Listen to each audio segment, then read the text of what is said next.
My name is Joy Coghill. I've been a member of Actor Fraternal, I'm something like 120 or maybe 5. It's hard to know. I should have brought my card with me so you would know. My whole life has been theater, but I've done film and radio, and I was 90 on my last birthday, so that shows you what period of time we're covering. I was an evacuee during the war from Scotland and went to Kitsilano High School, and where there was a wonderful theater teacher, Miss, I'm going to forget her name. I remember you clearly, so the fact I forgot your name, I'm sorry. Yes, and I did high school drama festivals there. In Vancouver? In Vancouver.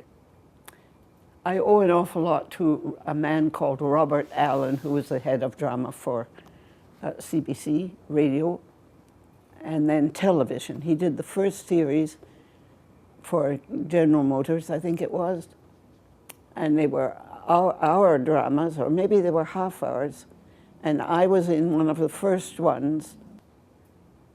When I went to Toronto, this is interesting, these are the old days, I guess. Robert Allen brought me up from Chicago, where I was studying to get my master's in theater. And so the other 3 were from Toronto, and I remember quite a few actresses in Toronto, and I won't name them at all because I knew them as friends later, but they would come up to me and say, I don't know how you got this part, but I thought I was playing it, they'd say. So it's a tough business, and that's the way it was for me when I came to Toronto. In the meantime, I was a radio person in Vancouver. Peter Howarth was the great. We did all the classical work that I got practice in was done in radio in Vancouver. Gerald Newman did all the classics, and Peter Howarth and I did, Millamant and Mirabelle,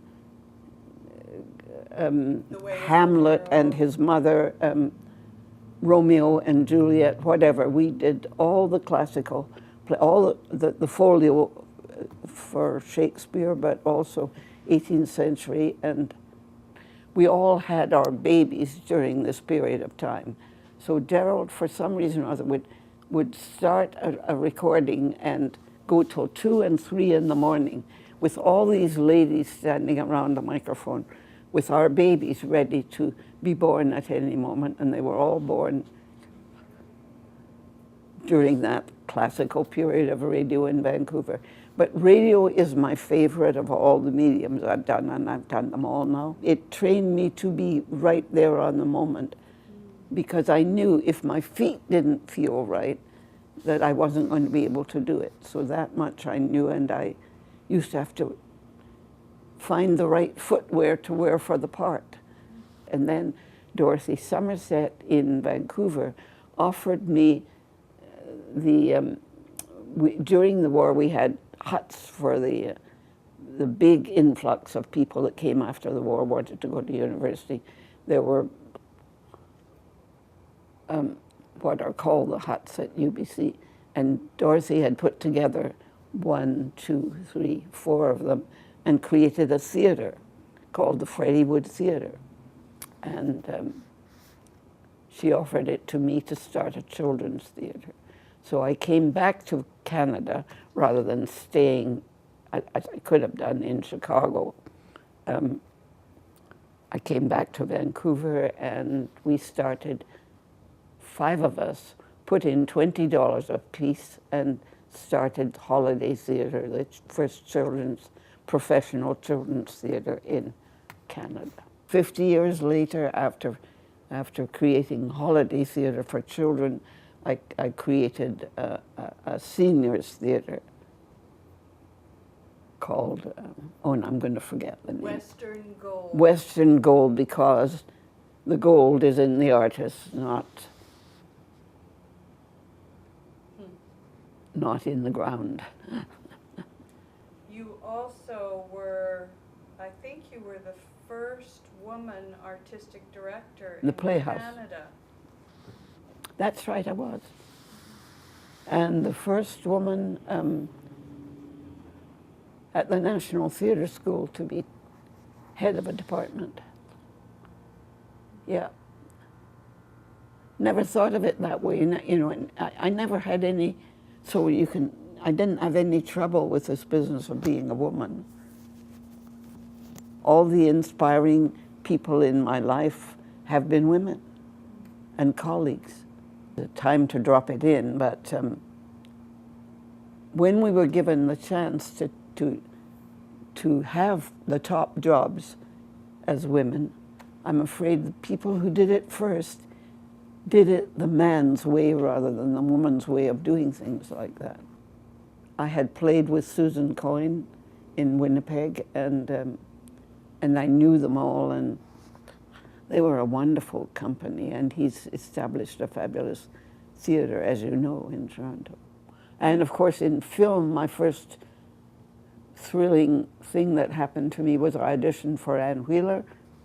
When you were training, have you worked outside of Canada as an actor, Joy? Only in summer stock in Wisconsin. I did 2 seasons of summer stock there. Is there one or two of which you are particularly proud? Well, creating the companies and the fact that Western Gold has lasted and has a new artistic director. So it was a good idea. I thought, oh, it's weathering its way through another generation. I think I've been very lucky belonging to this union. I think that, who was here? Lou created it. Lou was the one that made it a family and created the luncheon that everybody looks forward to all year long. And the Sam Payne Award and the Bob Clothier Award. I miss Bob Clothier very much. Joy, do you have any advice that you would give to women and girls entering the field now?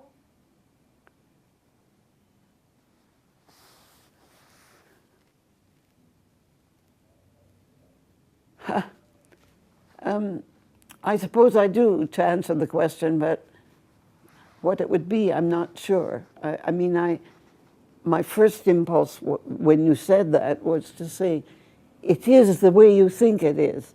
Believe in it and go for that, and don't compromise and analyze it and say, oh, I've got to be more like this, I've got to be more like that. Things have changed. They haven't. The ideal that you feel in your heart is still possible and hasn't been done because you haven't done it yet yourself. Yeah, we can do it, but we haven't yet, that's true. I've been very lucky in that I've had people tell me that, exactly what I'm saying, and I believed them and gone for it. And I've been very lucky with my friends and my colleagues.